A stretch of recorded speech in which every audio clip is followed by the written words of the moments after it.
E aí, pessoal, boa noite. Hoje é a nossa terceira e última aula sobre o amor próprio. Nosso objetivo hoje é finalizar ou sintetizar o que foi dito nas últimas duas aulas e dar uma finalização sobre o assunto. E aí, a aula de hoje a gente vai trabalhar com algumas reportagens, alguma coisa. Vou mostrar para vocês um pouco de como esse assunto, né, ele é importante, ele é difundido, né, no mundo, porque é uma situação global, né? Todo mundo, todo mundo tem questões com a autoestima e com o amor próprio, né, com a falta do amor próprio. Então, quanto que esse assunto é importante para a saúde, né, de todo mundo. Bom, então eu queria começar hoje. Eu queria falar sobre começar falando sobre uma reportagem que eu vi recentemente, que eu recentemente vi falando sobre uma coisa relacionada ao amor próprio. Então é o seguinte: existe uma coisa, uma doença, um transtorno chamado de despersonalização. O que é isso? É o distúrbio que impede pessoas de sentir amor. Então eu vou falar um pouco disso. Bom, na reportagem diz o seguinte: vou ler um trecho dela aqui. Bom, Sarah é atriz. Ela está acostumada a interpretar papéis e projetar emoções. No entanto, por grandes partes da sua vida adulta, ela se sentiu emocionalmente anestesiada, incapaz de sentir alguma coisa. A britânica, que não revelou seu sobrenome, sofre do transtorno de despersonalização, cujos portadores se sentem desconectados do seu corpo e do mundo ao seu redor. O distúrbio mental faz o mundo parecer surreal, está sobre um nevoeiro bidimensional. O que é isso? E o problema, assim, falando sobre isso, né? E o problema, apesar de pouco conhecido, não é tão incomum. Estima-se que afeta de 1 a cada 100 pessoas. Então, relacionamentos que você sabe que valoriza profundamente perdem a sua qualidade essencial, explica Sarah à BBC de Londres. Então, quando você sabe que você ama a sua família, mas sabe disso apenas em termos acadêmicos, né? Você não sente amor de verdade do jeito normal. E aí a Sarah descreve que ela teve 3 episódios crônicos desse distúrbio, que chegavam a se arrastar por anos, né? O primeiro deles ocorreu quando ela era estudante universitária e ela estava sob estresse por causa das provas finais. Então, ela acredita-se que esse problema seja justamente uma espécie de mecanismo de defesa. Ou seja, você, quando está em uma situação de estresse, né, você tende a uma forma de desligar o seu corpo. Acredita-se que se você desliga o corpo da realidade para lidar com um período de trauma ou de ansiedade extrema. E pode ser desencadeado também por uso de entorpecentes, como a maconha. Então, para quem convive com esse transtorno, o mundo pode mudar em um instante. Assim. Ela dizia diz a Sarah, que era repentino. As coisas pareciam alienígenas ou ameaçadoras. E ela também disse que sofria ataques de pânico durante os surtos, em lugares muito familiares, como o próprio apartamento. Então, fica parecendo set de filmagem, assim, as coisas parecem cenográficas. Então, assim, há quem passe por assustadoras experiências de que se sentem fora de seus corpos ou como se o mundo tivesse em 2D, achatado. Então, fica cada vez mais difícil a sensação de estar preso, né? E fica cada vez mais... Ela se despersonaliza por isso, sim. Ela estava lendo, né? Assim, como é que ela descobriu isso? Ela estava lendo um livro, segurando o livro, de repente as mãos pareciam que estavam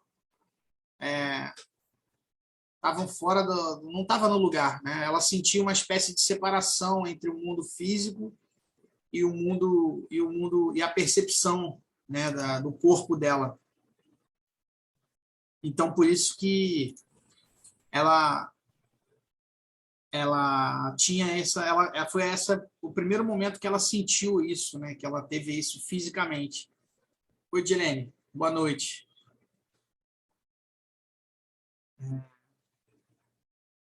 E aí, essa é basicamente a reportagem. Deixa eu só te posicionar para você entender, Dilene, o que eu acabei de falar agora. Acabei de falar de uma reportagem falando sobre a despersonalização, que é um transtorno ligado à falta de amor.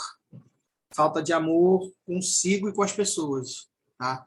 Então, basicamente, foi isso que eu falei agora. E aí, em cima dessa reportagem, a primeira pergunta que eu faço para vocês é o seguinte: é normal a gente não sentir amor por ninguém? Será que existe isso, alguma condição que faz com que a gente não sinta amor por ninguém? Bom, não sei se a Irene quer responder, mas se for, se você quiser, pode responder. Senão eu já respondo.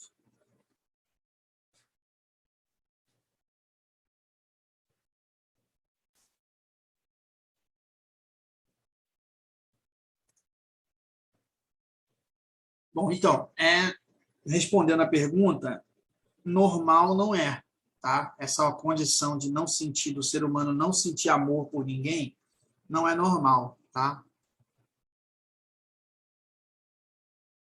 Essa condição de vazio de sentimentos, ela se chama atimia, que consiste na ausência dos sentimentos e manifestações afetivas, tá? Isso é um distúrbio causado por uma indiferença ou uma inatividade completa. É um desânimo profundo, a melancolia pode gerar isso, tá? Essa atimia. Então, não é normal a gente não sentir amor por ninguém, né? Não sendo assim, né, respondendo a essa questão com outra coisa, então como é que a gente faz para aumentar a nossa autoestima e a gente, assim, como a gente faz para aumentar a autoestima e a gente não sabe por onde começar?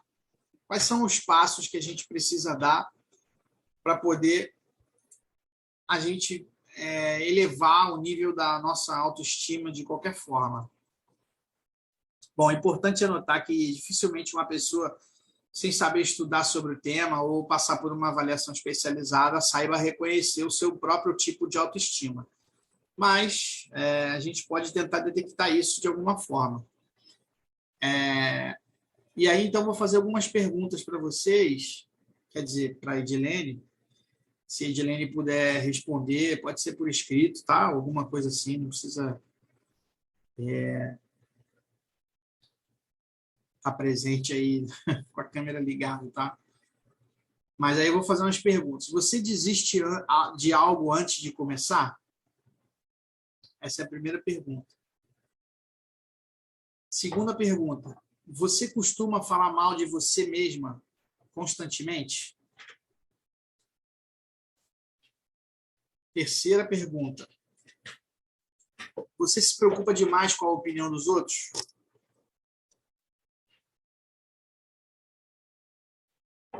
E a quarta pergunta. Você se culpa facilmente por alguma coisa que deu errado?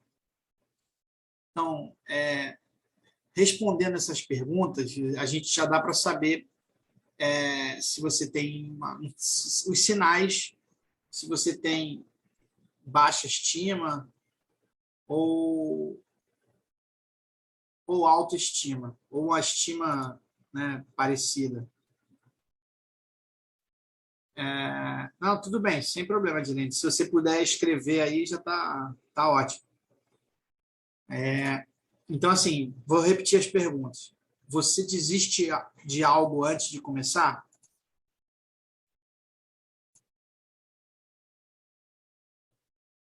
Depois, Você costuma falar mal de você mesma?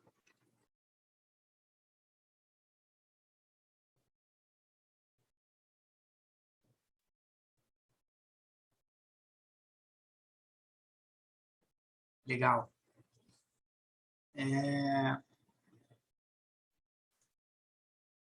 Você se preocupa demais com a opinião dos outros?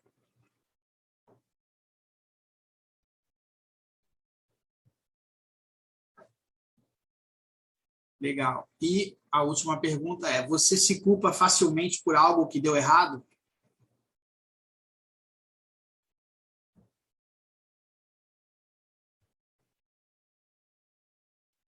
Show. Então, isso é um sinal de que você tinha uma baixa estima ou uma estima média e agora você está subindo esse degrau. Eu também respondi não a todas as perguntas, mas ainda me preocupo um pouco com a opinião dos outros. Eu acho que ainda me incomoda um pouco de certa forma, mas estou trabalhando bastante nisso.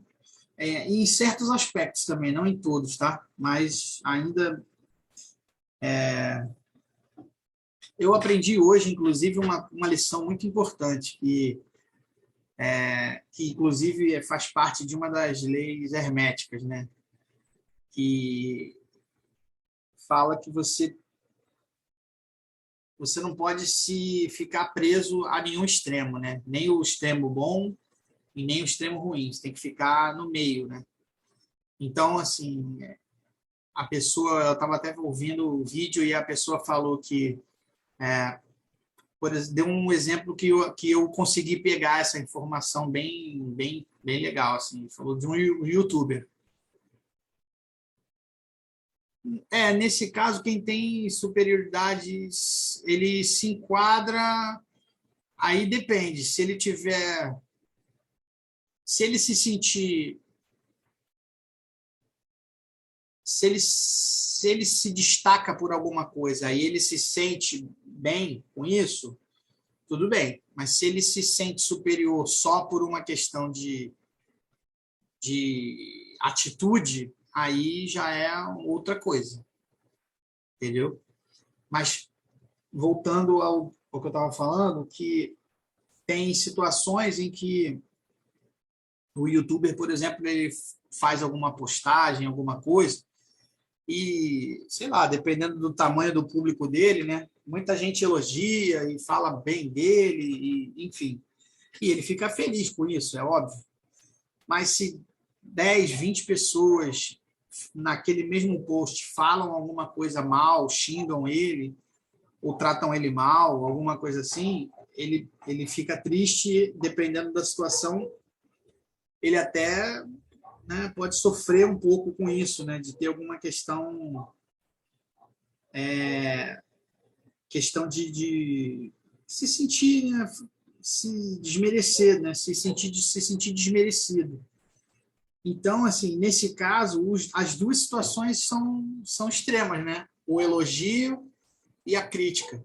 Então, a gente não pode ficar aqui, nem aqui, nem aqui. Então, ao mesmo tempo que a gente não pode se chatear com uma crítica ou com algo que alguém, né, falou, fez, que foi contra o que você falou, e também a gente não pode abraçar todo mundo que pensa igual a gente, ou que apoia aquilo que a gente falou, entendeu? Então, o mesmo efeito vai servir para as duas situações, né?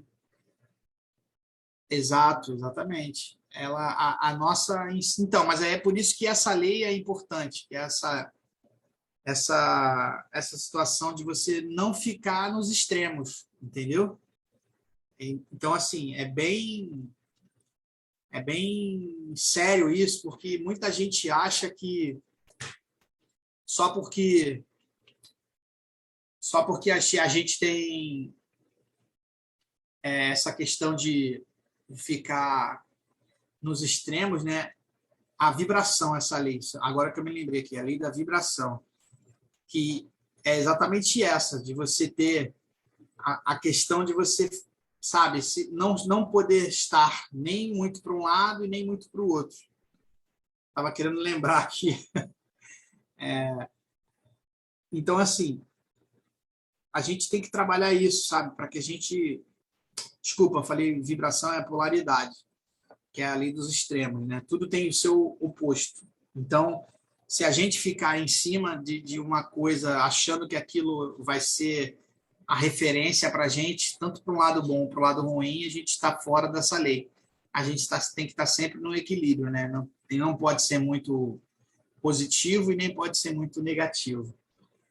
Então, assim, essa situação que ele apresentou no vídeo que eu vi foi bem interessante, sim, foi bem lúdico para mim, eu consegui entender muito bem. Então, assim, principalmente a gente que vai trabalhar com atendimento às pessoas e tudo mais, é óbvio que a gente não vai agradar todo mundo, né? Vai ter algum cliente que pode não pensar, certamente vão ter vários clientes que não vão pensar como a gente, mas ao mesmo tempo também vão e aí vão falar mal, e tem gente que vai se sentir muito bem, muito acolhida e vai falar bem. Então a gente tem que trabalhar isso para que essa polaridade nunca chegue em nenhum extremo, entendeu? Então isso vai ser muito importante, e isso define muito a questão ela ela fica muito presa, essa questão da autoestima, entendeu? Porque você pode, ao receber um elogio, ficar muito empolgado e achar que a vida, é isso que eu vou fazer e tudo certo, e eu vou pular de cabeça. E aí, no outro dia, você vai e recebe uma pancada, e aí fica murchinho e quer desistir logo e tal. Então, assim, a gente tem que trabalhar esse equilíbrio sempre. Isso está muito ligado à questão da autoestima, sabe? Então, assim, se a gente responder essas perguntas sim para tudo, né? Se a gente desiste antes de começar, se a gente fala mal da gente mesmo, se a gente se preocupa demais com a opinião dos outros, ou se a gente se culpa demais ou facilmente, se culpa facilmente por alguma coisa que deu errado, certamente essas 4 questões elas são indicadores de que você tem uma baixa autoestima, tá? Então, assim, ter baixa autoestima se reflete numa série de comportamentos que podem, ao longo prazo, ser prejudicial ao desenvolvimento pessoal. Uma pessoa com baixa estima pode, por exemplo, ter dificuldade de dizer não, né? Uma coisa que até certamente bem comum, né? Ter distúrbio alimentar ou se sentir inferior, incapaz, entendeu? Então, muitos psicólogos, através de seus estudos, correlacionam alguns transtornos à falta de estima, de autoestima, né? E o sentimento de inadequação, incompetência e perfeccionismo também são ligados a isso, entendeu? E outra coisa, outras doenças também estão ligadas à autoestima. Anorexia, bulimia, a obesidade apontam questões diferentes, né, com relação. Todas elas apontam questões com a autoestima, assim. Então é importante a gente identificar isso, esses transtornos, para poder ir corrigir, né? Porque se a gente corrigir isso, certamente a gente vai. Exatamente, o orar e vigiar é fundamental para isso. Mas esses tipos de transtornos, né, principalmente esses transtornos de alimentação, essas crises de pânico, ansiedade, são ligadas também à autoestima. Então, se você se identificar com algumas dessas afirmações, pode ser que a sua autoestima esteja baixa. O que é? Não se sentir capaz, acreditar que você não é merecedor das suas coisas, se achar inferior aos outros e ter dificuldade para dizer não. Então, essas 4 características são cruciais assim para identificar se você está com a tua autoestima baixa. Entendeu? Então, a gente tem que ficar atento a essas questões, tá? Então, exato. Fugir da realidade e buscar prazer na comida. Isso é uma questão de autoestima. Certamente, trabalhar a autoestima vai fazer diferença, entendeu? Até no meu caso mesmo, assim, eu que não sou um glutão, tá? Eu nunca fui um cara glutão. E tenho algumas questões ligadas à autoestima, justamente por essa questão da gente não se sentir bem naquele corpo, de não estar à vontade, entendeu? Então, assim, eu não sou um caso crítico, mas eu não sou um caso de que preciso me corrigir para poder dar um passo melhor na minha saúde, na minha vida, tá? Melhorar aspectos da minha vida, entendeu? Isso certamente é uma coisa importante. E a importância de saber dizer não para ajudar a melhorar a autoestima. Isso é muito importante. Saber dizer não para as coisas, né? Para as pessoas. Então, muita gente não sabe dizer não. Pode parecer estranho, mas elas simplesmente não conseguem negar, desculpa, um pedido de favor, um convite para sair ou alguma ação ou atividade que prejudica, como emprestar dinheiro e ficar sem nada, né? Empresta para ficar sem. Então, acontece que quem tem dificuldade em dizer não acaba gerando um facilitador para essas questões, né? Então, segundo a psicóloga Luciana Takti, ela, na prática do nosso dia a dia, é isso que acontece. Em prol da gente se sentir amado e reconhecido dentro de um grupo social, a gente faz coisas, aceita convite, abre concessão, que muitas vezes são traições a nós mesmos. Tudo isso para não pagar o preço alto da rejeição e da desvalorização. Então, é muito disso, né? A gente quer tentar se adequar a alguma coisa, e aí a gente acaba... Exato. Então, isso que você está falando mesmo, entendeu, Gilene? A gente quer se adequar a alguma coisa, não quer se sentir mal por alguém, e aí acaba aceitando tudo, acaba se sujeitando a tudo, né? Super errado. Então, assim, ela explica que as origens da dificuldade de dizer não na psicologia certamente estão ligadas à baixa autoestima, né? Com a necessidade de pertencimento inerente a todo mundo, né? Então, como o próprio Maslow, da pirâmide de Maslow, dizia, que o não pertencimento ao grupo e a falta de reciprocidade das relações amorosas pode abalar o desenvolvimento da autoestima. Então, dizer poucos nãos levam ao abandono da autoestima. O que eu quero dizer com isso? Além do desejo de agradar os outros, de ser amado, de pertencer ao grupo, a dificuldade do não alimenta sentimento negativo de quem alimenta a prática. Então, o que mais a gente vê é o sentimento de raiva que cresce e vai tomando conta da pessoa. Por quê? Porque cada sim que ela fala para o outro é um não que ela fala para ela mesma. Então, por um lado, ela é objetiva, se o objetivo da dinâmica do relacionamento é evitar uma rejeição, por outro lado, ela se abala, né? Ela abala a autoestima dela mesma para poder não lidar com essa rejeição que ela acha que tem, entendeu? É bem típico mesmo disso. Então, a pessoa que tem dificuldade de dizer não mantém inconscientemente uma porta aberta para que as pessoas façam pedidos e desejem, né? E aí o que pode alimentar situações de invasão de espaço ou até abuso. Então, é importante o não. E é importante a gente dizer não, inclusive para uma criança, né?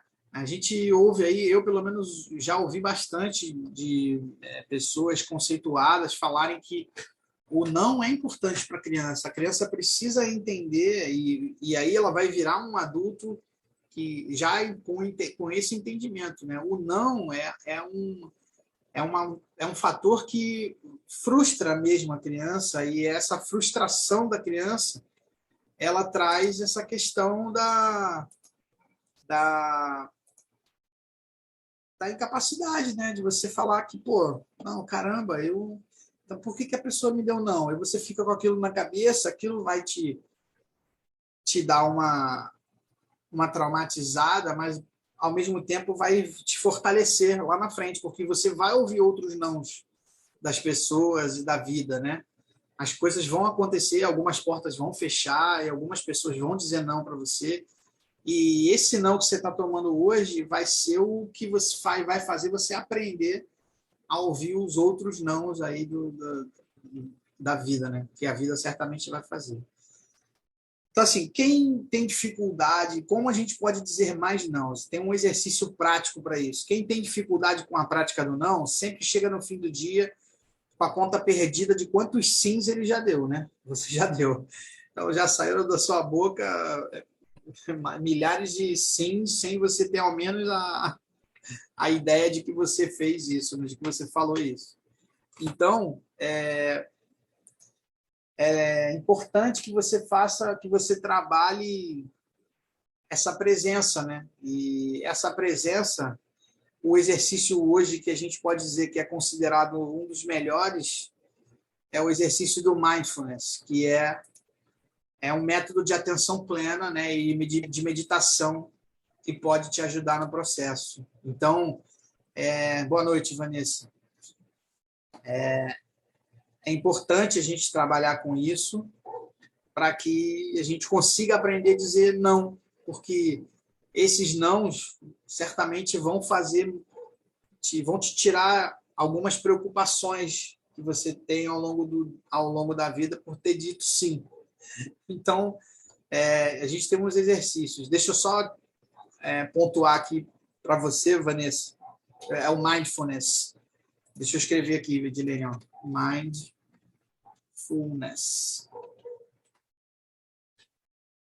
Esse método é um método de atenção plena, tá?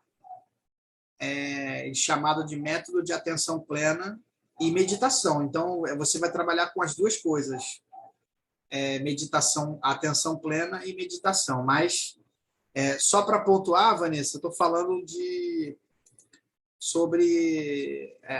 a gente estava falando há pouco tempo atrás, falando que às vezes a gente precisa dizer não ao longo da vida para poder manter a nossa autoestima boa, né? Porque tem muita gente que fala sim para tudo, quer dizer, diz sim para o outro, mas acaba negando dá sim para o outro, mas diz não para você mesmo, porque ao dizer sim para alguém, você está se sujeitando àquilo que a pessoa está fazendo, está pedindo. Então, é importante você saber dizer não para você dar limite, para você entender que você mesmo tem limite.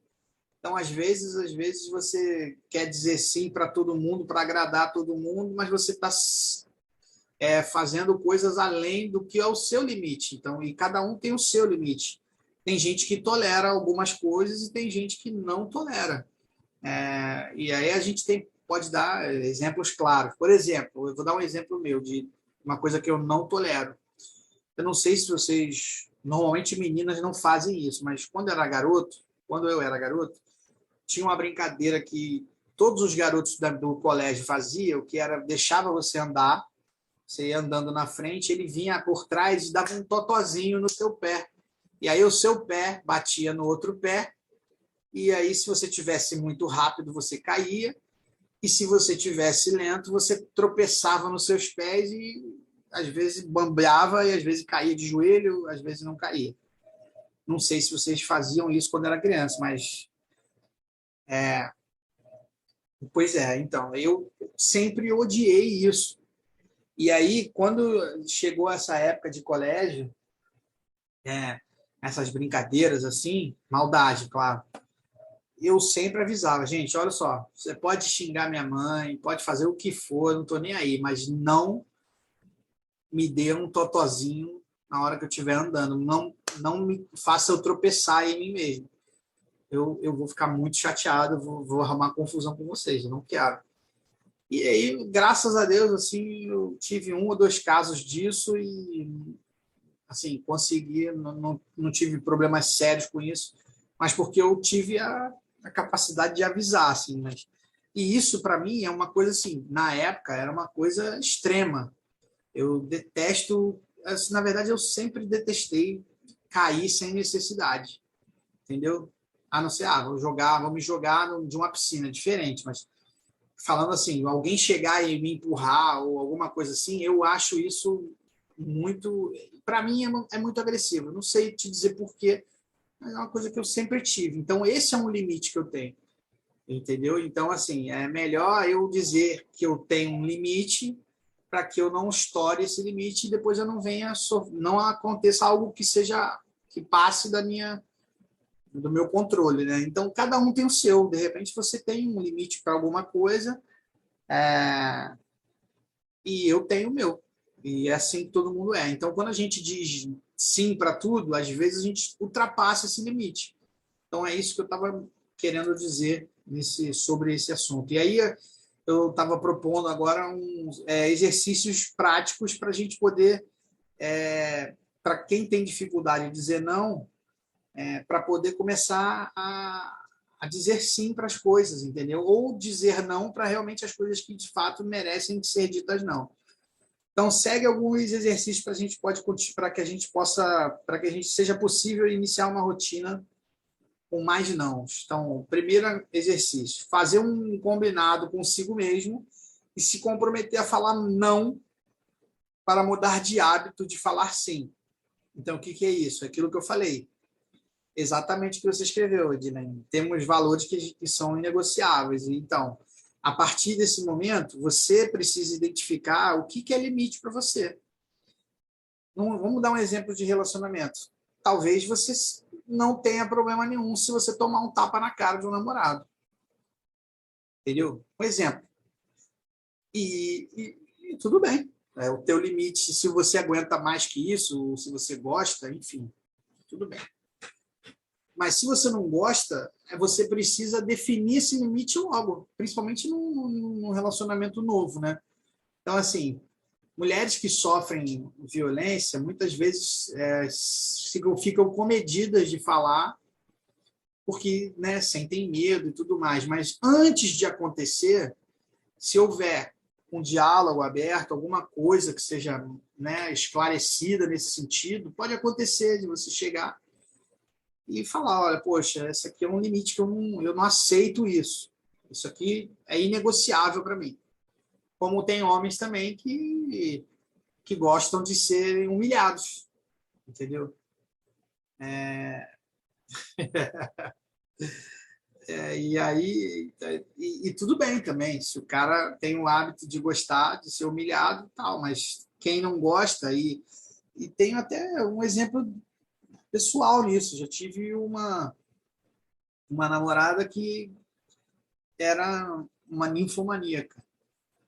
E, cara, no início foi maravilhoso, mas depois a coisa foi ficando insustentável, porque não tinha diálogo com a pessoa. Não conseguia conversar de nada, e quando conversava, ou era sobre igreja ou sobre sexo. Os dois extremos. Então, eu ficava meio perdido, não sabia o que dizer, não tinha muito o que falar, e, e normalmente não conseguia nem falar.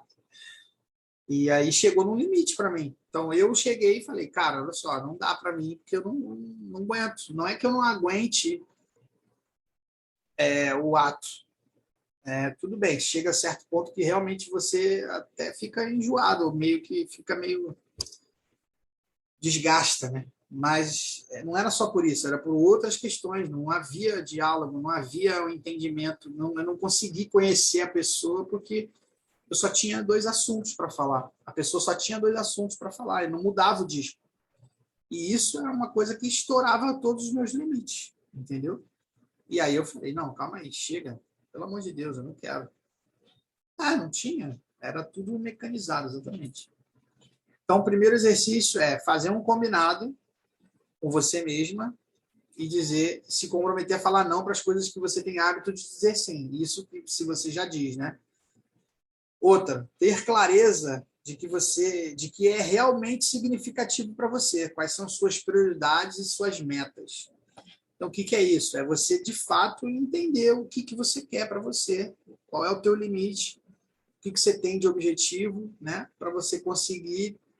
Quanto mais clareza você tem disso, é mais fácil de você negar tudo aquilo que está aqui do lado, né? Se eu estou olhando para lá com foco, tudo que está aqui ao meu lado não faz parte daquilo, eu nego. É não para todo lado. Então dá para usar uma metralhadora de não. Aí, não, não, não, não, não, não, não, não, não, não, não, não, não.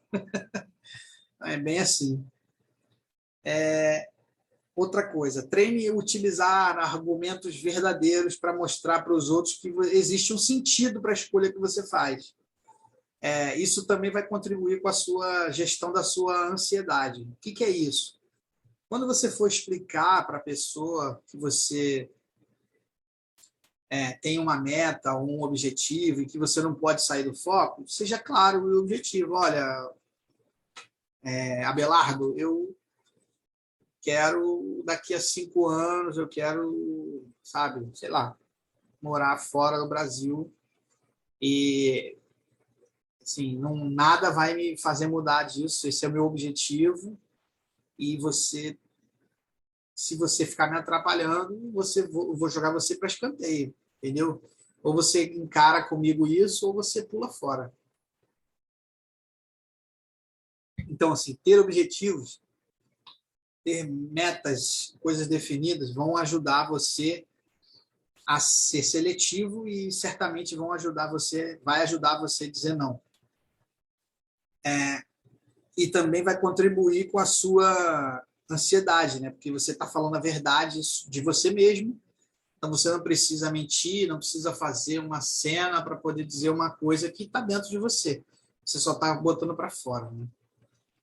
E a última coisa é você colocar limite com clareza dos motivos, né? Mostrando que você tem respeito pelo seu espaço, pela sua vida, pela sua agenda, entendeu? Então, na medida que você se respeita, os outros passam a fazer isso também. O que é isso? Respeito, né, de conceito mesmo, sabe? Não é só de respeito de agenda e tudo mais, mas o respeito de caráter, respeito de dizer não para as coisas que realmente você não está afim de fazer e que você não gosta ou não quer fazer. Então, assim, é importante você colocar esses limites. Porque quando você. Desculpa. Porque quando você tem isso definido em você,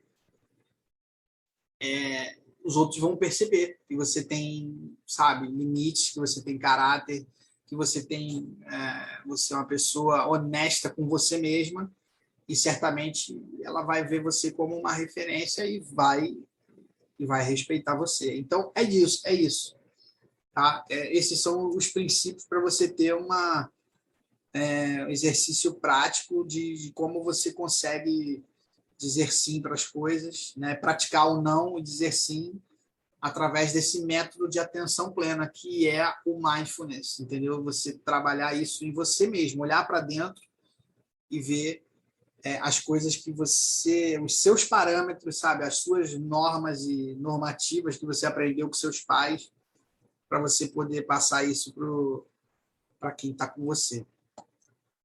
Bom, a aula de hoje, o assunto de hoje é esse. Eu quero passar para vocês 5 links. Eu vou passar esses links no grupo para vocês assistirem. São vídeos do TED, do canal TED. Não sei se vocês conhecem esse canal. Esse canal TED é o canal Technology Entertainment Design. É um canal que mostra palestras de várias pessoas falando sobre vários assuntos. E aí eu selecionei 5 links de palestras, são palestras pequenas, aí 25 minutos, para vocês escutarem, de pessoas falando sobre assuntos variados, sobre tamanho sobre corpo, sobre a linguagem corporal, sobre praticar os primeiros socorros emocionais, que é muito legal esse link, esse vídeo é muito bom. Um guia para você construir a sua autoestima e um outro falando também sobre o poder do sorriso, né? E como sorrir faz bem para você ter uma autoestima elevada e você poder vibrar coisas boas, né? Então, assim, esses 5 links eu vou colocar para vocês lá no grupo. E se vocês puderem, quiserem assistir, eu não sei se eu consigo colocar esse link. Deixa eu ver se eu consigo colocar esse link aqui. Se eu conseguir colocar, vocês já vão... Não sei se vai funcionar. Ó, esse é um link aí. Se vocês, quem puder, Edilene, Van, se você puder, só clicar no link para ver se vai redirecionar para o vídeo. Me dá um alô, que eu já mando por aqui para vocês e em seguida lá depois eu mando para vocês eu mando no grupo lá e coloco no grupo para todo mundo clicar e assistir. Então, vê, por favor, se vocês podem clicar aí, só para ver se vai funcionar o link. Deixa eu ver se eu consigo fazer isso aqui. Aqui para mim funcionou. É um link do YouTube, tá? Então, para mim funcionou. Perfeito, então tá. Eu não sei se vocês preferem que eu coloque o link aqui ou preferem que eu coloque no grupo. Eu acho que é melhor colocar no grupo, que aí todo mundo, né, vai ter acesso lá, e vocês podem clicar ao longo do dia aí, de amanhã ou outro dia, para vocês poderem assistir. É muito bom, assistam essas palestras. Elas estão em inglês, mas ela tem você pode clicar lá na legenda, que a legenda, o YouTube ativa a legenda e você consegue assistir com legenda, tá? Então é só clicar no link lá embaixo do vídeo, tem um